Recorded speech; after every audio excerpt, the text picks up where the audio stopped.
opportunity. Amrita Dhuni is a flowing river of the nectar of devotional service.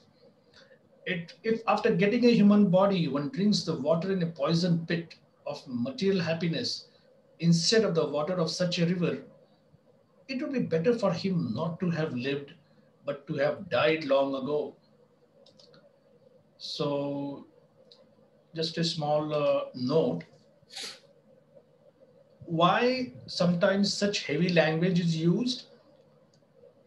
It is not meant to discourage or to insult, but to emphasize a particular point. And even in India, we find people getting put off by such kind of statements of Shastra. But since we are a different crowd here, we are trying to understand what is the mentality behind someone chastising someone verbally, uh, showing us the stick, so to say. So Prabhupada gives a very nice meditation. He says that a student of Vedic literature calls himself a Shishya. So Guru, Shishya. Guru is the teacher, Shishya is the student. A Shishya or a student or a disciple technically is open for correction, open for rectification from the teacher. And many times Prabhupada pointed out in his classes, the word Shishya, like every other Sanskrit word,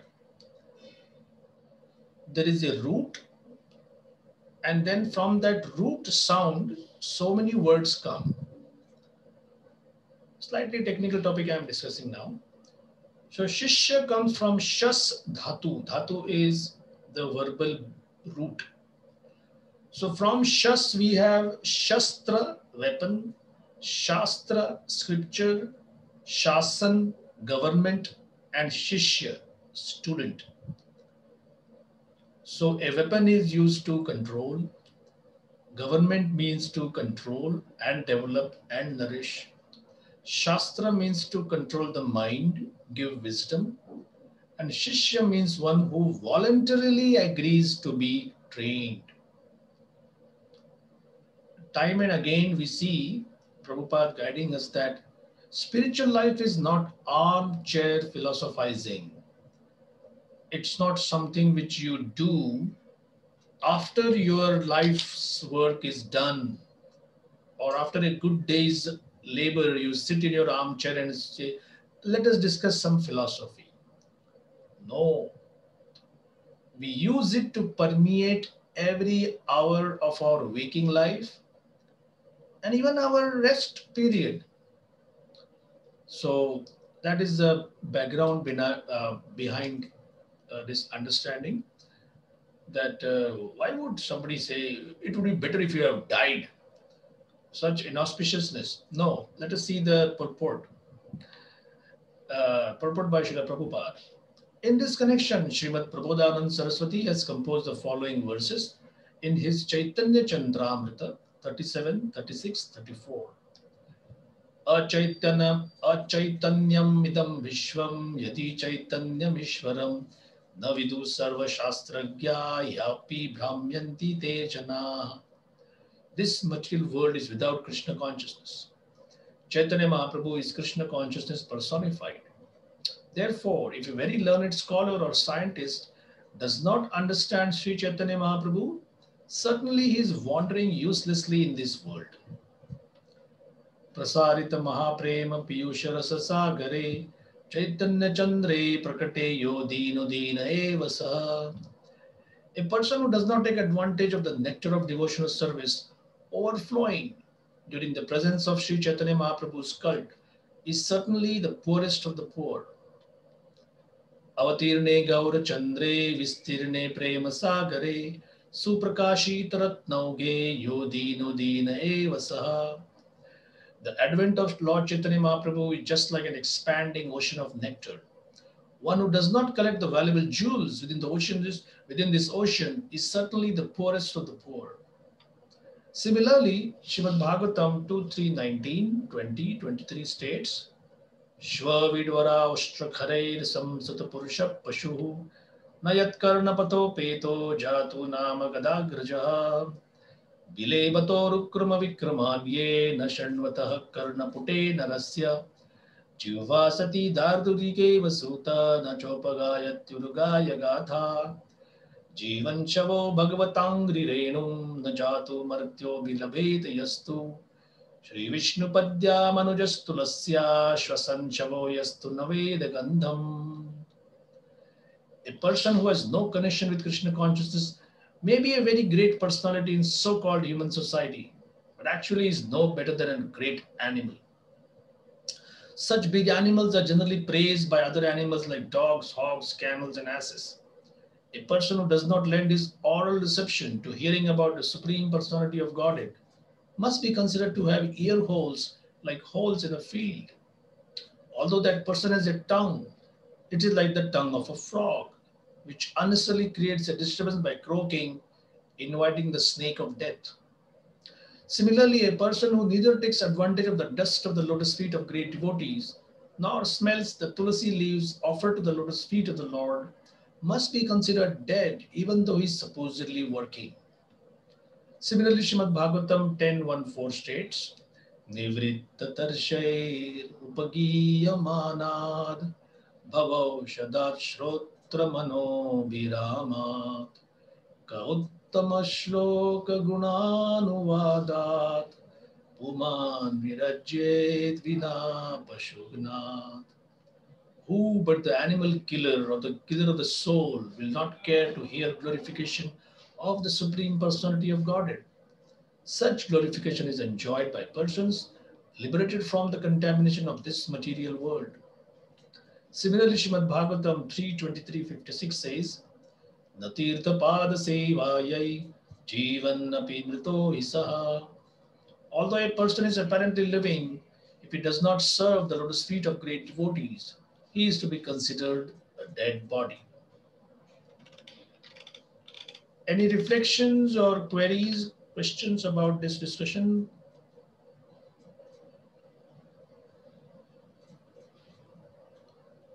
So, all right, we move to 124.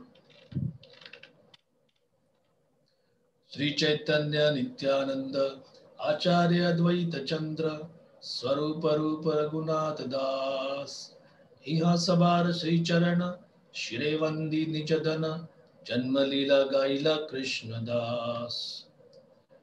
Taking on my head as my own property the lotus feet of Sri Chaitanya Mahaprabhu, Nityananda Prabhu, Acharya Advaita Chandra, Swarup Damodar, Rupa Goswami, and Raghunath Das Goswami, I, Krishnadas Kaviraj Goswami, have thus described the advent of Sri Chaitanya Mahaprabhu. Purport. Sri Chaitanya Mahaprabhu, Nityananda, Advaita Prabhu, Swarup Damodar, Rupa Goswami, Raghunath Das, and their followers are all accepted by Krishnadas Kaviraj Goswami. Anyone who follows in the footsteps of Kaviraj Goswami also accepts the lotus feet of the above mentioned lords as his personal property. For a materialistic person, material wealth and opulence are only illusory. Actually, they are not possessions but entanglements. Because by enjoying the material world, a conditioned soul becomes more and more entangled by incurring debts for his present enjoyment. Unfortunately, a conditioned soul considers property for which he is in debt to be his own, and he is very busy acquiring such property. But a devotee considers such property not real property, but simply an entanglement in the material world. If Lord Krishna is very pleased with the devotee, he takes away his material property.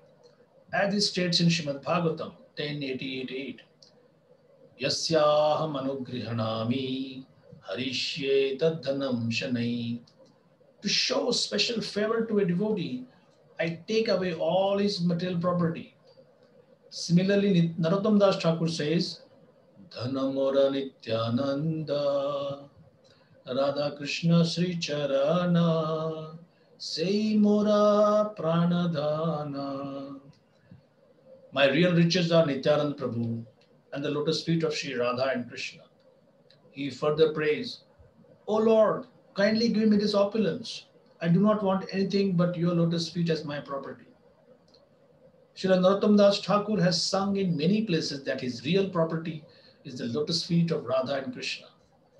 Unfortunately, we are interested in unreal property and are neglecting our real property. Adhane jatan kori dhanateya kinu. Sometimes Smartas consider Raghunath Das Goswami a Shudra, but Krishnadas Kaviraj Goswami here especially mentions Swarupa Rupa Raghunath Das. Therefore, one who considers the lotus feet of Raghunath Das to be transcendental to all divisions of the caste system enjoys the riches of actual spiritual bliss. Thus then, the Bhaktivedanta purports to Sri Chaitanya Charitamrita, Adi Leela, 13th chapter, describing the advent of Lord Chaitanya Mahaprabhu. So, my congratulations to all of you. We have successfully completed one chapter reading. This is a long journey. It has begun with a single step, but please be assured, as you continue getting yourself acquainted with the names, with the philosophical concepts, even a slight taste if we get, there is no way that can surpass anything of this material world. That is the assurance given by our predecessor teachers, spiritual masters. We just read that Krishna says, one who comes to me, one is dependent on me, and at the same time, he wants material, name, fame, prosperity. All right, what I do is I take away everything from him. Now, this flies in the face of the teachings today. People say, well, you just pray to God and God gives you everything. And then you just say, thank you, God. Keep it coming, keep it coming. Don't stop the flow of material money, fame, prosperity, whatever. So why should you worship Krishna, who's openly telling you, I take away everything? Well, why should somebody who is your best well-wisher reduce you to penury, reduce your material wealth to zero? There has to be some deep meaning behind this. So we'll just meditate on this small point and then we'll go to the next chapter. Many of you I see here are parents. Would you willingly allow your child, if they are playing with a particular bottle which has poison and they are keeping it near their mouth, children have a proclivity for just putting anything in their mouths. Would you ever allow that? You would say no. You would say, it's written there, poison, dangerous. But the child doesn't know that. So you would do everything in your power to distract the child, or you would offer a sweet, you would offer some candy and then take away. But rest assured, children also have their proclivity that if they see something being taken away, they cry. Oh, it was so nice. But you know more than them. Swami Prabhupada, when he was in India, there was a typical triangle in his life. The triangle was, one was his business, one was his family connection, and one was a preaching opportunity he got in the city of Jhansi. So he would go home And he would tell that now I am, what age was he? He was something like in the 1950s, 54 years old. He said, I have done my family responsibilities. The daughters are married, the sons are settled.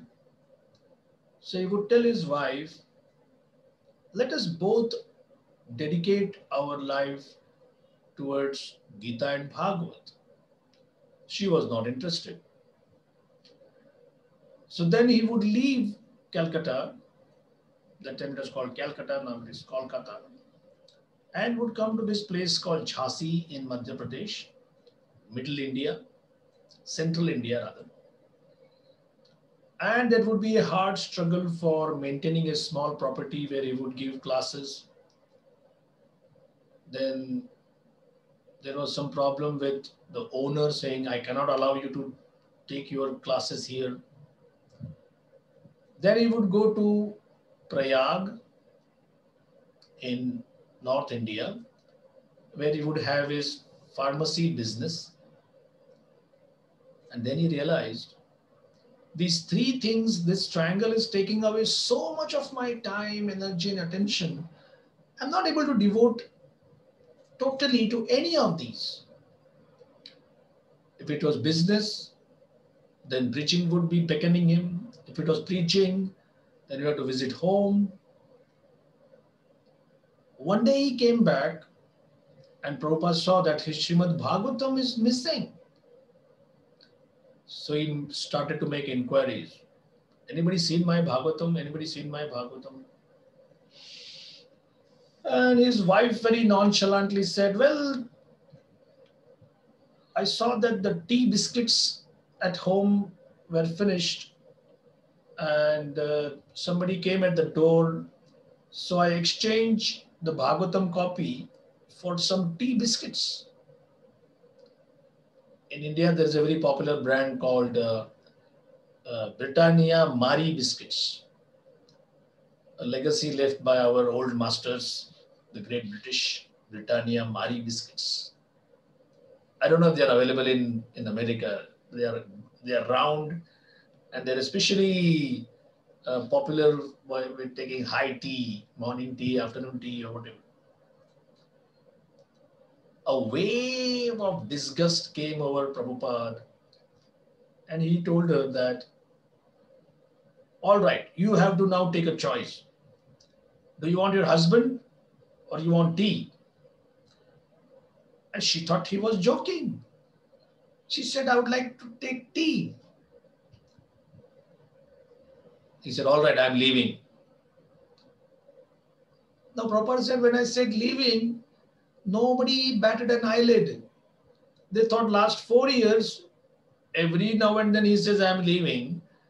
And after 2 or 3 weeks, he comes back. This time, Prabhupada said, I was determined. I'm not coming back. I'm through with this. So he went to Jhansi. There he found that there is no progress in getting that property as a long-term facility for having his Bhagavad Gita classes. And he was perplexed. Why is Krishna doing this to me? Family life is troublesome. I can't even preach properly. And one early morning, a telegram arrived from Prayagraj. One of his employees said that the mounting debts were not paid for months and months and months. So creditors, they came and took away our office property, tables, chairs, cupboards, whatever they had, it's all taken away. And the servants also decided to leave, and they ransacked the small treasury box and they took away everything, including petty cash. And Prabhupada said, I just held my head and wondered why this is happening. All three fronts, I am a total failure. But Prabhupada was not someone who would give up so easily. He had come here for a mission. He immediately remembered this verse 1088:8, that whenever I decide to show my special mercy, I take away everything. Then what happens? That soul, bereft of any shelter in this material world, wholeheartedly comes to me, and then I give him my special protection. So we read in motivational books about how somebody bounces back. You don't take a particular calamity as all in all. You always try to rebound. And many years later, Prabhupada told one disciple, from 1954 to 1966, Krishna tested me by taking away everything from me, but I did not leave him. And from 1966 to 1977, Krishna tested me again by giving me so much opulence, but I never gave up my bhakti. So we see in the lives of the Pandavas, bereft of their kingdom, and within 18 days, Krishna makes them the ruler of the whole universe. So, point number one, Krishna is not interested in your petty cash, loose change which you have, some property, some cars, some houses, or whatever. From Krishna's point of view, even Bill Gates or Jeff Bezos or Elon Musk or you name the richest Arabs or whatever in this world, they're all having loose change. And Krishna is not a God who says that unless you give me my share, I won't allow you to progress in devotional service. From Krishna's point of view, this money is already illusory. At the same time, this is my last point, you and me should also understand that will Krishna test me like this? Making me bereft of everything, taking away my health, taking away my wealth? Honestly, friends, we are not qualified for that post. If it does happen, it will happen only because of our karma. Please try to understand this one important point. In the lives of great devotees, the so-called material calamities are personally planned by Krishna for a very specific purpose. But the health ups and downs, the wealth ups and downs, careers ups and downs, excuse me, family relations ups and downs in your and my life, they are a result of my previous actions. The big difference between the two. So we try to keep ourselves as balanced as possible, neither craving too much material wealth, neither kicking it away when it is there. You cannot love Krishna by hating money. You cannot love Krishna by having a negative attitude towards this material world. That's why when we read these statements, they are not statements of negativity. They are statements meant for us to understand how to take a realistic look at life. If Prabhupada hated money, Prabhupada used to tell an example that there is a popular sadhu in India. If you show him 1 rupee, if you show him a dollar coin, his hands would recoil immediately. Oh, I don't touch money. But Prabhupada said, no, we are not like that. If somebody gives us, we take it as Krishna's energy and use it in Krishna's service. So these are some reflections on this first chapter. Anyone would like to add something or ask a question?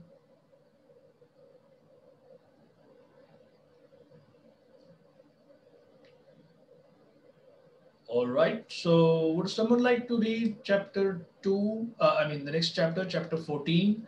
This is a very sweet chapter with just a summary of Lord Chaitanya's childhood pastimes and stories. Can I read, Prabhuji? Yes, please go ahead. Thank you, Prabhuji.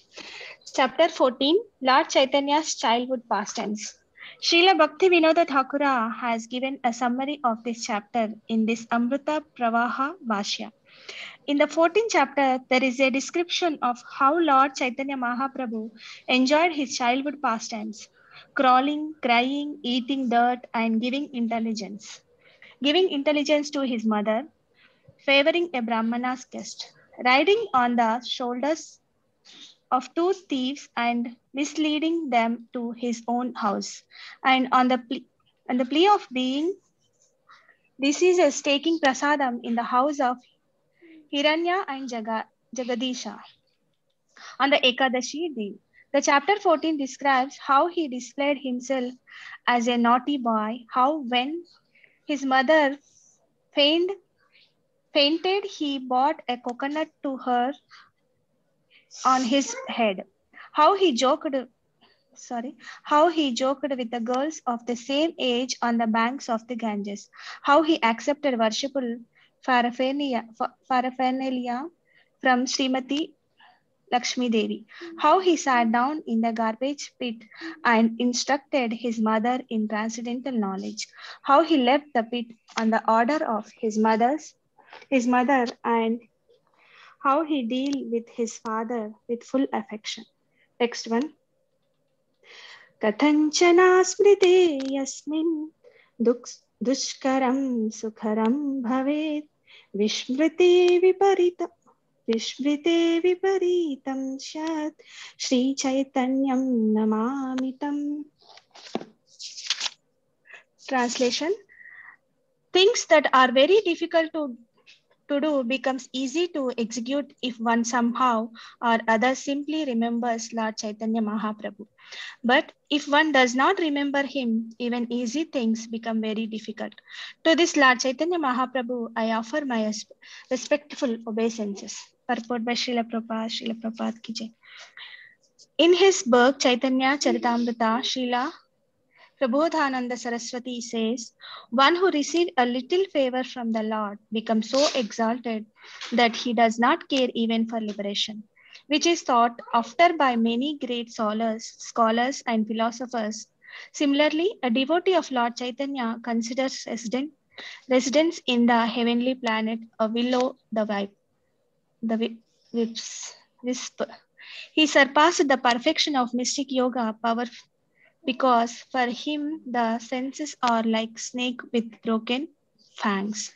A snake is a very fearful and dangerous animal because of his poison fangs. But if these fangs are broken, the appearance of the snake is no cause for fear. The yoga principles are meant to control the senses, but there is no scope for the senses of one engaged in the service of the Lord to be dangerous like snakes. These are the gifts of Sri Chaitanya Mahaprabhu. The Haribhakti Vilasa confirmed that difficult things become easy to understand if one remembers Sri Chaitanya Mahaprabhu, and easy things become very difficult to understand if one forgets him. We actually see that even those who are very great scientists in the eyes of the general public cannot understand the very simple idea that life comes from life, because they do not have the mercy of Chaitanya Mahaprabhu. They defend the false understanding that life comes from matter, although they cannot prove that this is a fact. Modern civilization, therefore, progressing on the basis of this false scientific theory, is simply creating problems to be solved by the so-called scientists. The author of Sri Chaitanya Charitamrita takes shelter of Lord Chaitanya Mahaprabhu to describe the pastimes of his appearance as a child, because one cannot write such transcendental literatures by mental speculation. One who writes about the Supreme Personality of Godhead must be especially favored by the Lord. Simply by academic qualification, it is not possible to write such literatures. Text 2. जय जय श्री चैतन्य जय नित्यानंदा जय द्वैत चंद्र जय गौर भक्त वृंदा Translation: All glories to Lord Chaitanya Mahaprabhu, Nityananda Prabhu, Advaita Prabhu, and all the devotees of Lord Chaitanya. Text 3. Prabhura kahila ei janma lila sutra Yashodanandana yaiche haila sachi putra. Translation: I have thus described in brief the advent of Sri Chaitanya Mahaprabhu, who appeared as the son of Mother Sachi, exactly as Krishna appeared as the son of Mother Yashoda. Purport: Srila Narottama Das Thakura confirmed the statement that now Lord Krishna, the son of Mother Yashoda, has appeared again as Lord Chaitanya Mahaprabhu, becoming the son of Mother Sachi. Vrajendra Nandanayai Sachi Sutta Hailasi Bhala Rama Haila Nitai. The son of Sachi is none other than the son of Mother Yashoda and Nanda Maharaj. And Nityananda Prabhu is the same Balrama. Text 4. संक्षेपे काहिला जन्म लीला अनुक्रमा एई काहि बाल्य लीला सुत्रेरा ganana. Translation: I have already briefly spoken about the pastimes of his birth in the chronological order. Now I shall give a synopsis of his childhood pastimes. Text 5. Vande Chaitanya Krishnasya बाल्यलीलं मनोहरं लौकिकम् अपिताम् Isha चेस्तया वलितान्. Translation: Let me offer my respectful obeisances unto the childhood pastimes of Lord Sri Chaitanya Mahaprabhu, who is Lord Krishna himself. Although such pastimes appear exactly like those of an ordinary child, they should be understood as various pastimes of the Supreme Personality of Godhead. Purport: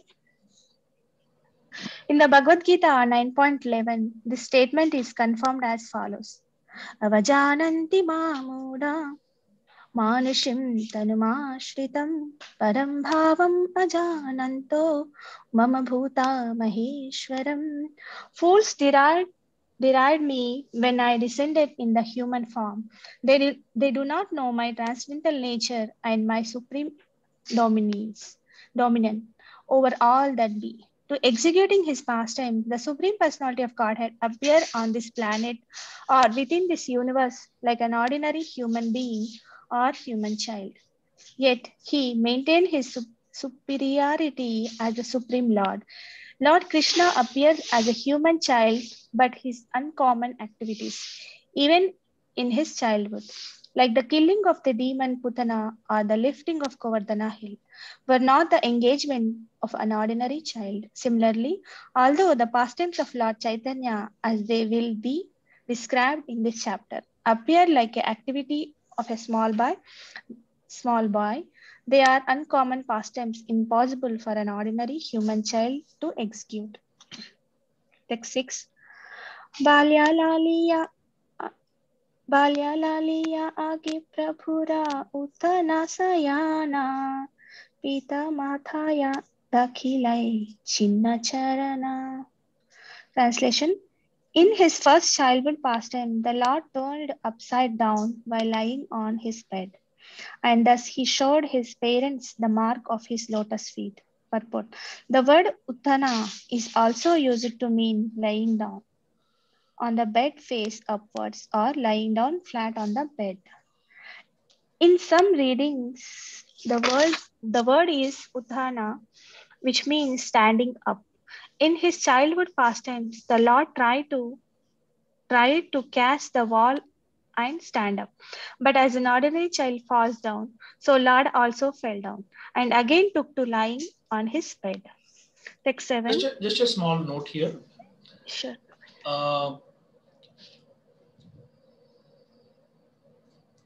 The Vedic life, which we call Vedic life, what exactly does it mean, Vedic life? It means life according to the culture of the Supreme Lord. Now, for many, even religionists, if you ask someone, what will you do when you go to heaven? Well, I don't know. I'll just lie down and relax. So in our world today, things have become so muddled. People use words like pizza heaven. What do you mean by that? Oh, there is so much of pizza to eat. Or alcohol heaven. So there is just flowing booze and you can just enjoy. Dance heaven, pizza heaven, money heaven. By the way, about 82% of Americans, when they were taken in a Gallup poll over the last 3 decades, 2 times it happened like that, they said their chances of going to heaven are excellent. So if so many people are going to heaven, then who are the sinners then? So basically the idea of a permanent heaven and a permanent hell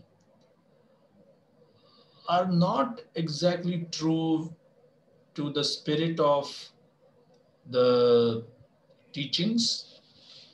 Many of these are modern ideas which are kind of, they have become settled because of so many centuries of there is no proper research, or even worse, teachers have felt that if you tell people the truth, they may not even come to our programs, they may not come to the temple, to the mosque, to the church, whatever. So what exactly do we mean by spiritual culture? So through the pages of Srimad Bhagavatam, Chaitanya Charitamrita, we can slowly get a glimpse of, when we say join the Hare Krishna movement, become a Hare Krishna, chant Hare Krishna, read Bhagavad Gita, what exactly are you doing? You need to have 2 extra hands? Do you have a halo around your head? No way. The one thing which attracted me when I read the Bhagavad Gita for the first time, and then I heard a lecture, Prabhupada says, Arjun was a warrior before the Bhagavad Gita. Arjun is a warrior while the Gita is being told to him. And he remained a warrior even after the Gita was spoken. What changed was why I am a warrior. Like all of you have various professions. Somebody is a health professional, somebody is an IT professional. Our Gary Prabhu has a farm. You don't need to change what you are doing. You just need to understand why I'm doing it and whose property is it that I'm farming. Whose brain is it that I'm working at the office? Is it my own or is it borrowed from someone? And if I have it borrowed, if it is someone's property, I am merely using it temporarily, I need to say thank you. Now, isn't that civil? My mother would insist that, have you said thank you if you got something? So from one point of view, Krishna consciousness is as basic as saying thank you to the Lord. What do we get in return? We get a life of celebration, because that's what actually spiritual life is. So keep aside the technicality of the Sanskrit words. Uttana simply means that your baby, now babies, they generally lie flat on their stomachs because their shoulder muscles and back spine muscles are not yet developed. But at a particular time, after a few weeks, when the hand, shoulder, and the spine muscles, they get some strength, the baby just turns over and mostly they start crying after they turn over. In spiritual culture, when the father and mother decide to conceive, there is a celebration. After 7 months of pregnancy, there is celebration. At the birth ceremony, there is a celebration. And this one ceremony where the baby has now enough strength. Now it is not a earth-shattering event. Your baby has just turned over. But we see in Krishna book, Nanda Baba and Yashoda Mai had a big festival celebrating that. So if you deeply understand spiritual culture as given in the Vedic literatures, right from even before you are born and even after you die, there is celebration. You may say, well, isn't it kind of sad that you're celebrating while somebody is dead? We have a dual kind of mindset.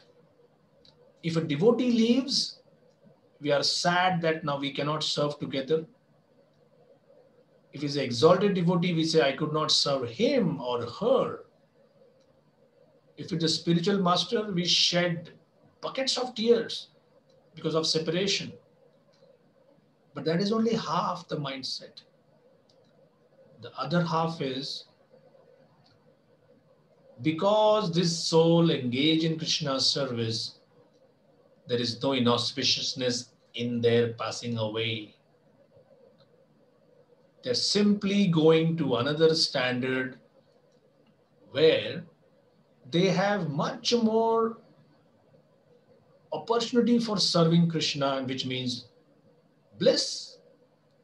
Krishna is bliss personified. So why would something be inauspicious and why would somebody be unhappy?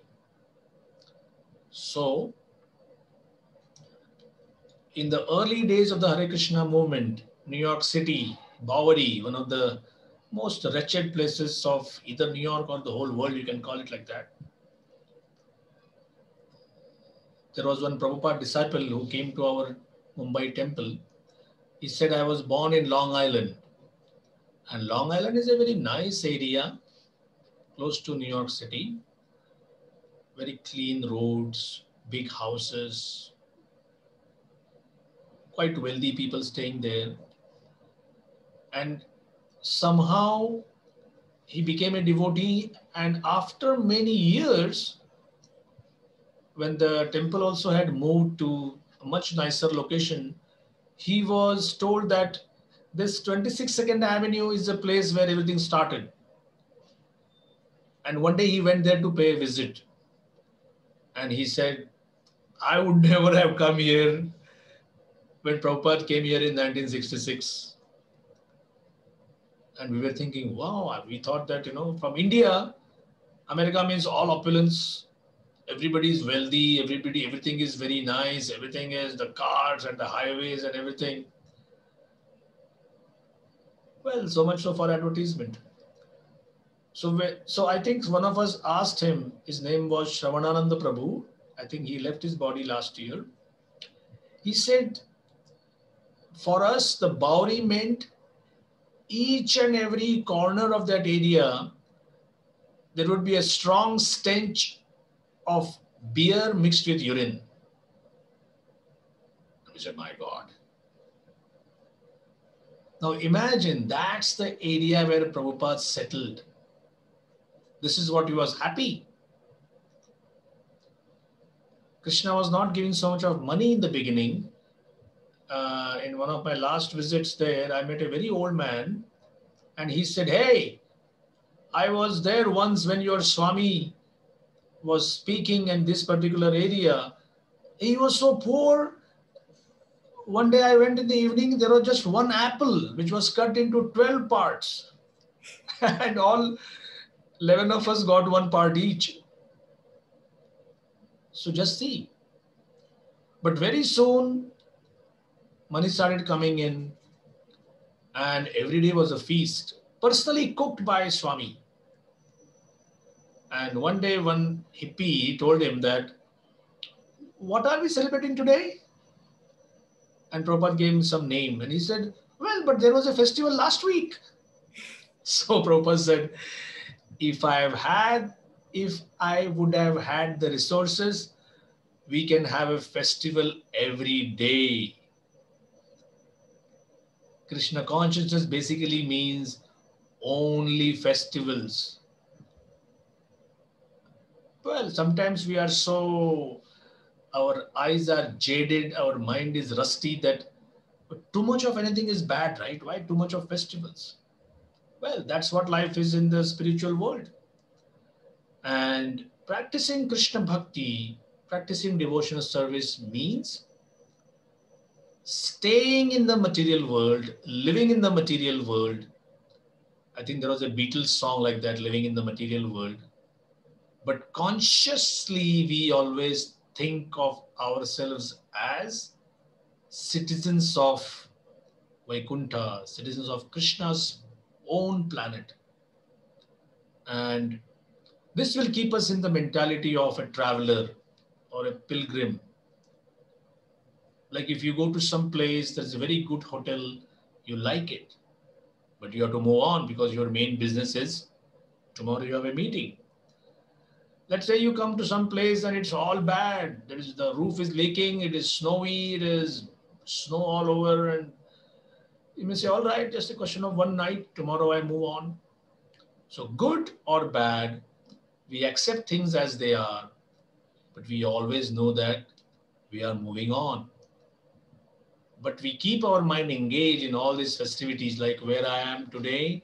Today morning we are observing fasting for the appearance of Bhakti Siddhanta Saraswati Thakur, Prabhupada's spiritual master. Maybe you'll be doing it tomorrow. Is it tomorrow? Yeah. So he was the one who told Prabhupada that as a young man, why don't you preach the message of Bhagavad Gita as given by Lord Chaitanya Mahaprabhu? And he was kind of angry, not angry in the sense, but he was in an argumentative mood. He said, this is 1922. India is in the vice-like grip of British imperialism. We are not independent. Should we not focus our mind on that first? And for the first time, Srila Prabhupada said, I met a person who said, political solutions are never a permanent solution for anything in this world. Today you are compelling that the British are our masters and they're exploiting. Tomorrow you'll complain that now it is the local Indians who are exploiting. Man will never stop exploiting his fellow being, his brother, other humans, till their minds are trained in Krishna consciousness. So this is one urgency which can never wait. Prabhupada said, I was defeated, but I also was happy inside. And later he took up the mission of his Guru Maharaj. So it is time for me to stop speaking. Any last minute comments or questions before we end for the day?